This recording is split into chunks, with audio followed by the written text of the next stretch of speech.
നമസ്കാരം. റാഫ്റ്റോ ക്രിക്കറ്റിലേക്ക് അവർക്കും സ്വാഗതം. ഇന്ത്യയും ശ്രീലങ്കയും തമ്മിൽ നടക്കുന്ന ആദ്യ ടെസ്റ്റിൻ്റെ 2ാം ദിവസം. ഇന്നത്തെ കളി എന്ന് പറഞ്ഞാൽ മഴ പെയ്ത് പകുതിയോളം ഓവറുകൾ നഷ്ടപ്പെട്ടതിന് ശേഷം ബാക്കി നടന്ന കളിയാണ്. 43 ഓവറുകൾ മാത്രം നടന്നൊരു മത്സരം. ആ കളിയിൽ 172 റൺസ് ഇന്ത്യൻ ടീം അടിച്ചു. 7 വിക്കറ്റ് നഷ്ടമായി. ചുരുക്കി പറഞ്ഞാൽ നല്ലൊരു കോൺടെസ്റ്റ് നടന്നു എന്നർത്ഥം. ഇന്നലത്തേതിനേക്കാൾ ബെറ്ററായിട്ട് ഇന്ന് ശ്രീലങ്കൻ ബൗളർമാർ പന്തെറിഞ്ഞു. അവരിന്ന് 7 വിക്കറ്റുകൾ പിഴുതെടുത്തു.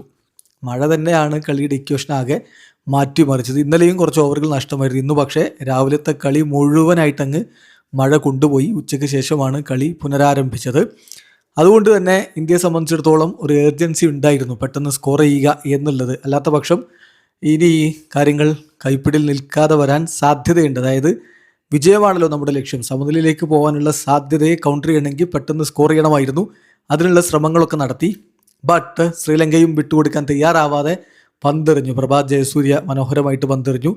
അതുപോലെ തന്നെ അവരുടെ കേശര നുവാന്ത ഡെബ്യൂട്ടൻ, അദ്ദേഹവും നന്നായിട്ട് പന്തെറിഞ്ഞു. അങ്ങനെ ഒടുവിൽ ഇന്ന് സ്റ്റംസിൻ്റെ സമയത്ത് ഇന്ത്യ 9 വിക്കറ്റിന് 160 എന്ന നിലയിലാണുള്ളത്. മോശമല്ലാത്ത സ്കോറാണ്.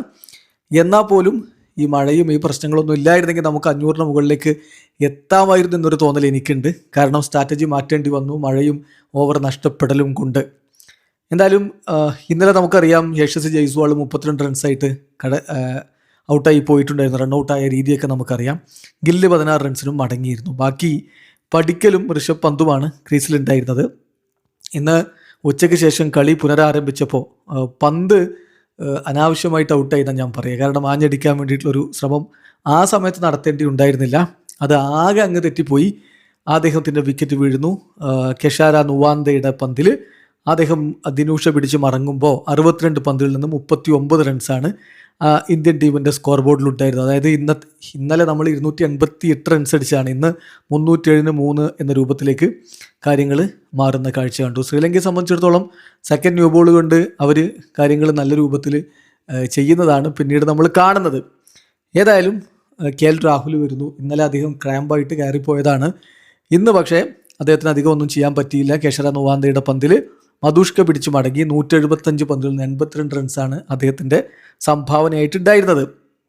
ഏതായാലും ഒരു ഭാഗത്ത് ദേവദത്ത് പടിക്കൽ നല്ല രൂപത്തിൽ തന്നെ കളിച്ചുകൊണ്ട് പോയിരുന്നു. അദ്ദേഹം 167 റൺസാണ് അടിച്ചത്. 230 പന്തിൽ നിന്ന് 167 റൺസ്. പ്രഭാത് ജയസൂര്യയുടെ മികച്ചൊരു പന്തിൽ അദ്ദേഹം അണ്ടനാവുകയായിരുന്നു.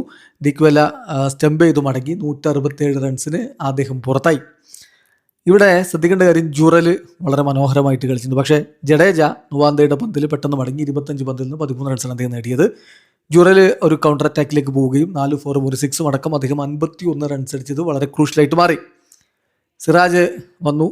സിറാജിനെ അടിക്കാൻ വേണ്ടി വിട്ടതാണ് ശരിക്കും. കഴിഞ്ഞ ആ ഒരു സന്നാഹ മത്സരത്തിൽ അദ്ദേഹത്തിൻ്റെ ബാറ്റിന് 6 പിറന്ന് നമ്മൾ കണ്ടല്ലോ.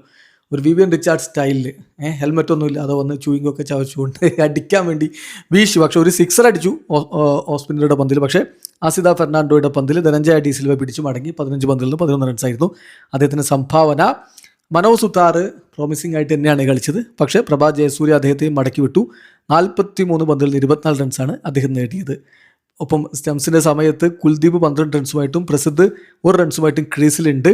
ശ്രീലങ്കയ്ക്ക് വേണ്ടി പ്രഭാത് ജയസൂര്യ 39 ഓവറുകളിൽ 109 റൺസ് 4 വിക്കറ്റ് എടുത്തപ്പോൾ നുവാന്ത 39 ഓവറുകളിൽ 175 റൺസിന് 3 വിക്കറ്റ് വീഴ്ത്തിയിട്ടുണ്ട്. അപ്പോൾ 469. നാളെ ഇനി ഇന്ത്യയുടെ ഈ വിക്കറ്റ് എത്ര നേരം നിന്നാലും അത്രയും ലാഭം എന്ന് മാത്രമേ പറയാനുള്ളൂ. ഏതായാലും ഇനിയുള്ള ചോദ്യം, നാളെ ഇനിയിപ്പം 3 ദിവസങ്ങളാണ് ബാക്കി. 2 തവണ ശ്രീലങ്കയെ ഓൾ ഔട്ടാക്കാൻ പറ്റുമോ? അതാണ് ഏറ്റവും പ്രധാനപ്പെട്ട കാര്യം. ഇനി ഇന്ത്യ രണ്ടാമത് ബാറ്റ് ചെയ്യാതെ അവരെ 2 തവണ പുറത്താക്കാൻ പറ്റുമോ? അത് അത്ര എളുപ്പമുള്ള കാര്യമല്ലെന്നറിയാം. പക്ഷേ സ്പിന്നർമാരിപ്പോൾ കാര്യങ്ങൾ നല്ല രൂപത്തിൽ ചെയ്യുന്നത് കാണുമ്പോൾ നമുക്ക് പ്രതീക്ഷയുണ്ട്. കുൽദീപും ജഡേജയും സുതാറും ചേർന്നുകൊണ്ട് കാര്യങ്ങൾ നമുക്ക് അനുകൂലമാക്കി മാറ്റുമെന്ന് തന്നെ കരുതാം. പ്രതീക്ഷയോടുകൂടി കാത്തിരിക്കാമെന്ന് ഇപ്പോൾ പറയാനുള്ളൂ. പിന്നെ കളിയുടെ ടാക്ടിക്കൽ വശങ്ങളും മറ്റ് അനാലിസിസും ഒക്കെ ആയിട്ട് നമുക്ക് അനാലിസിസ് വീഡിയോയുമായിട്ട് ഉടൻ കാണാം. ഏതായാലും ഇപ്പോൾ നമുക്ക് പറയാനുള്ളത് ദേവദത്ത് പടിക്കലിൻ്റെ ആ ഒരു കിടിലൻ ഇന്നിങ്സ്, ധ്രുവ് ജുറലിൻ്റെ നല്ല രൂപത്തിലുള്ള ഒരു കൗണ്ടർ അറ്റാക്ക് പ്രകടനം നമ്മൾ കണ്ടത്. അതുപോലെ തന്നെ 460 മോശം റണ്ണല്ല. ബാക്കി കാര്യങ്ങൾ പിന്നെ വിശകലനം ചെയ്യാം. വീഡിയോ അവസാനിക്കുന്നു. ക്രിക്കറ്റ് ലോകത്തെ കൂടുതൽ വിശേഷങ്ങളുമായി റാഫ്റ്റോ എത്താം.